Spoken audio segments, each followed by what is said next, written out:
So in season 2, you play Ace, which is kind of really known as the town bully. True. Now, I was wondering, how is it like playing this role? Why did you choose to accept this role, actually compared to your other roles that you've done in the past? I mean, I just kind of look at them all the same. You know, you look at them, and if they seem like somebody that might be interesting to play. I mean, I've played a fair amount of not so nice people in the past, and so this was yet another one. But yeah, this was a fascinating sort of adventure for me, this whole show. So I jumped at the opportunity. Now you play Ace's brother. Yes. This is an anthology series, so I always wonder, are actors more inclined to take on this role considering that it's just one season and it's not like ongoing and it lets you participate maybe in other shows? I think that might be the case sometimes, but the one season thing is, I feel like is kind of a newer thing, maybe a little bit. Okay. Not new, but It it's is a little more true. prevalent now. Exactly. You don't see a lot of anthology series out there right now. Which is cool because it gives, you know, it gives each season kind of its own story and its own kind of standalone, and so I think it's cool to do. It's those. like good and bad, because the good part is that if the show is not very good, Okay. then you don't have to do it the next season. True. No, but if it's but also, you know, in our business we're always looking to, like, you know, it's nice to have a little job security, and so it's true. It's And sad. this season is tough too Yeah, because it's it's sad. such an exciting season. Yeah. I'd It love is. to come back Yeah. and do a season 2. Yeah, you know, you want, when you meet people, like, this has been a really great experience, and so for me, you know, I'd be happy to sign up for 6 or 7 years. I know this was also inspired by like the Stephen King's like library and his novels. Did you guys ever read his novels before, kind of get familiar with his work and his themes? I read quite a few when I was a teenager. Pet Sematary was the one Your that favorite? just kind of messed me up for a while. Yeah, That was yours. I did not like cats for the longest time after that. Really? Yeah, but I was young, and his works I've read quite a few since, but Pet Sematary was. Number 1. What about number you? one. I like The Stand. Okay. You know, The Stand was sort of I mean, I've read a few, Shining and It is really scary. But I always loved The Stand. I felt like he has a kind of insidious horror. You know, there's like a forgetfulness that is sort of a part of the sort of general psyche of the people that I find really interesting and scary, but also, you know, he just sort of puts his people in scary sort of situations that they've created kind of themselves. Okay. Not only are there, you know, cars that kill people and dogs and things like that, but there's also, you know, kind of self-perpetuated horror, which I think is really interesting by him. I did a lot of research and I saw that you're a type 1 diabetic. True that. And you do a lot of, I guess, advocacy for I do. diabetes. Now we have, at least I can say we have that in common, because Oh, I'm a are type you? 1 diabetic. Oh, right on. And it was actually pretty cool to like find someone in the business. So I was just curious, you know, for me as a correspondent, Yeah. sometimes just juggling that sometimes could be Yeah. work on alone, you know, interviewing actors and making sure that I'm just like good and up to date and having my insulin always on me. Yeah. Now for you as an actor on set, how is that balancing with diabetes and acting and having the schedule that you have? You know, I think it's gotten easier as the years have gone on because the technology has gotten a lot better, and I wear like a CGM, I wear like a Dexcom. Oh, okay, I don't know if that. you have one. I'm on the pump. Oh, you're on the pump. But my See, I'm- doctor does tell me about CGM, and it's something that I do want to get on. It's really great because it sort of like gives you like every 5 minutes an update. Yeah, It's that's like, what which she is a told really me. powerful thing, and I have that. But I take inhalable insulin, which is I this- never heard of that. It's called Afrezza. It's really good. You should check it really out. good. I mean, look, if you're on the pump and it's like working for you, I mean, that's so much of what it is. It's like what works Works for for you. you. But for me, this way of doing stuff has been really great because it's hectic. You know, it's like Yeah, it nothing's the is. same as. Your numbers are always up and down, and you're all That's over right. the place sometimes. That's right. For me, it was refreshing to see Somali actors. Yes. In this season, I have to say. So what drew you to the script? Because I know for the storyline in the first beginning episodes, you see like a clash of two communities, the Somali community amongst the other community in the season.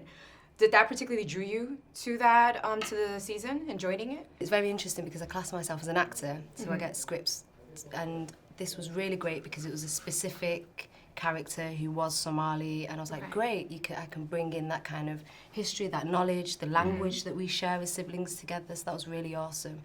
But also definitely just to say they're Somali, but they're American and they're citizens here, and they exist. It was just wonderful to see a fully rounded character for once. What drew me to it, it was the script, you know. I mean, you know, when I read, this was my first, basically, big TV show for me. So it was exciting, and, you know, it was Stephen King's. I read it, and I loved the script. So, you know, it was wonderful. So has this like motivated you to maybe do more horror themed like shows or even movies?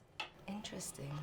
Well, you know, we have to see how this thing comes out. I'm really excited about it, but you know, Well, I've seen a couple of episodes so far. So good. Look at you. Yes, There you I'm go. already up on You've it. seen Well, more than yeah. You guys haven't like seen yet? You haven't No? seen yet. Yeah. It's a special one. Now, having seen the first 5 episodes, I feel like it answers a lot of questions, but it also poses a lot of questions to fans. Now, when you get the script and you start filming, do you already know the scope of where your character is going for that season?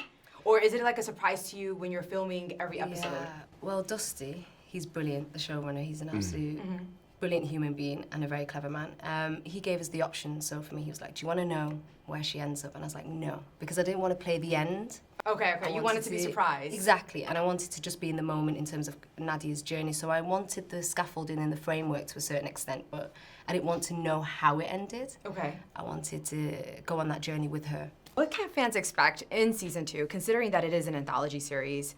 New cast, new storyline every season.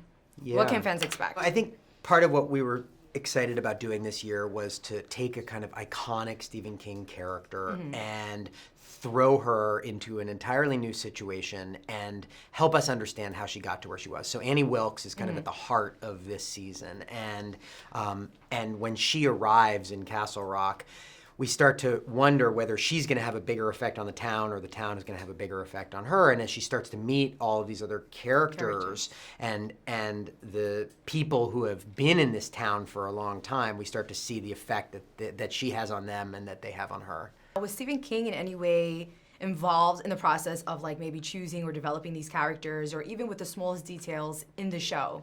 Stephen has been incredibly supportive, and I think part of what I was afraid of course, at the beginning was taking this iconic character that had sort of so defined an era and was one of the great villainesses and creating a whole backstory for her. And so one of the things that I talked a lot with Stephen about was how to do that, what parts of it were sacred to him, what parts of it felt like we had to sort of keep on what we knew about the character, and then what parts we had more flexibility with. I love the fact that you included him in that. Now, after season 1, what did he think about season 1? I'm curious. Well, Steve's an incredibly lovely guy, and so I think that even if he hated it, he would have said that he enjoyed it. Yeah. But that said, he seemed to really, I think, engage with the idea that we had sort of spun out this entirely new story in the, written a song in the key of Stephen King, and I think that he especially connected to the storyline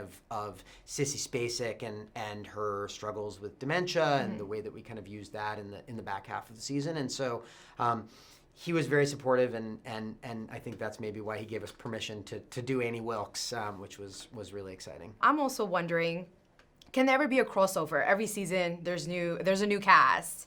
And I was just talking to Paul, and he said, hey, if the show is great, it does well for this season, he will love to join on again.